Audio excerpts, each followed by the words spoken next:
अस्सलाम वालेकुम दोस्तों, कैसे हो। मुझे उम्मीद है कि आप सब सही हो गए। न्यू अपडेट के साथ मैं आपके सामने फिर हाजिर हो चुके हैं। अगर आप कुवैत में रहते हैं, कुवैत की खबरों से हमेशा के लिए अपडेट आना चाहते हैं, वीडियो को देखते रहें। काफ़ी ज़्यादा इंपॉर्टेंट जानकारी मैं आपको देने वाला हूँ और आप लोगों को बताने वाला हूँ। ये जो खबर होने वाली है आपके लिए, अगर आप कुवैत के अंदर नए वीज़ा पे जाते हैं, कुवैत के अंदर रहते हैं, तो आपके लिए कुछ नए कायदे कानून हैं और आपको इन चीज़ों का ध्यान रखना बहुत ही ज़्यादा ज़रूरी है। तो चलिए फिर बिना देरी की वीडियो शुरू करते हैं। लेकिन चैनल को पहली बार देख रहे हैं, सब्सक्राइब ज़रूर कर लें और साथ ही साथ बेल आइकन ज़रूर प्रेस कर दें, ताकि हमेशा आपको इसी तरीके से जानकारी टाइम टाइम मिलती रहे और आप हमेशा हमारे साथ में जुड़े रहें।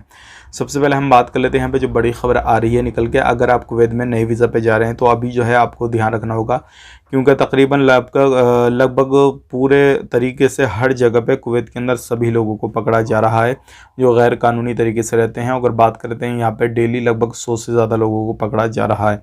तो इस तरीके से जो टारगेट है, हो सकता है रमज़ान से पहले पहले बहुत सारे लोगों को कुवैत से बाहर करने का टारगेट हो।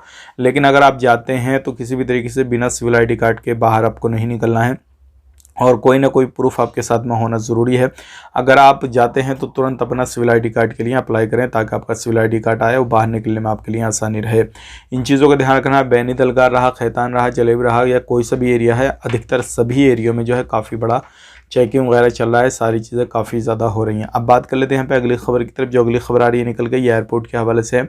अगर आप एयरपोर्ट से सफ़र करते हैं तो बहुत सारे लोगों ने हमसे सवाल किया है, भाई अभी फ़्लाइट मैंने सुना है कि बंद होने वाली है, इस तरीके से कोई अपडेट आ रहा है क्या। तो ऐसा कोई भी अपडेट नहीं है। आप आराम से जो है कभी भी सफ़र कर सकते हैं, कोई भी परेशानी नहीं है। लेकिन ध्यान रखने की बात यह है, अगर आप सफ़र करते हैं तो थोड़ा लगेज वगैरह के बारे में जो भी रूल रेगुलेशन, जो पॉलिसी वगैरह होती है, हर कंपनी के, हर एयरलाइंस की अलग अलग होती है, उसके हिसाब से आपको ध्यान देना है।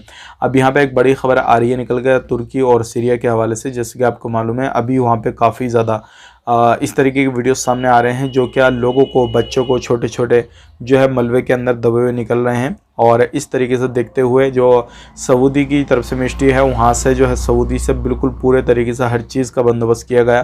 तो WHO ने सऊदी का बहुत बहुत शुक्रिया अदा किया है कि तुरंत जो है वहाँ पे दवाई का और भी बहुत सारी चीज़ों की ज़रूरत पड़ी तो सऊदी ने एकदम वहाँ पे मदद के लिए भेजा। अगर बात करते हैं कुवैत की, तो कुवैत से भी जो है लगभग सेंट्रल बैंक ने जो है मदद की है। और इंडिया से बात करते हैं तो इंडिया से भी बहुत सारी जो है वहाँ पे लोग गए हैं मदद करने के लिए, जो एक्सपर्ट रहते हैं इन कामों में, तो वो लोग गए हैं कुवैत जो है इंडिया से भी। तो इस तरीके से अलग अलग कंट्रियाँ जो है वो तुर्की, सीरिया वगैरह की मदद कर रही हैं। लेकिन अगर वहाँ पे बात करें तो बहुत ज़्यादा ज़लज़ले, इस तरीके की सारी चीज़ें हो रही हैं। अब बात कर लेते हैं यहाँ पे अगली खबर की तरफ। जो अगली खबर आ रही है निकल के, ये आ रही है चेकिंग के हवाले से। तो देखिए, चेकिंग बहुत सारे लोग हमें कंफ्यूज कर देते हैं, बोलते हैं भैया भाई हमारे पास में सिविल आईडी कार्ड है, लेकिन हम रास्ते में पकड़े जाते हैं तो क्या होगा क्या नहीं होगा। रास्ते में पकड़े जा रहे हैं तो अपने अपना काम नहीं बताना है। जो सिविल आईडी पे कार्ड पे काम है ना, वही काम आप बताएंगे तो आप बचे रहेंगे, नहीं तो अदरवाइज आप पकड़े जाएंगे, कोई दूसरा काम बता दें, तहकीकात होगी। ये थी आज की कुछ जानकारी जो कि मैंने आप तक शेयर कर दी। वीडियो अच्छा लगा लाइक करें, शेयर करें। आप अपना ख्याल रखें, अपनी फैमिली को ख्याल रखें। Take care, bye bye.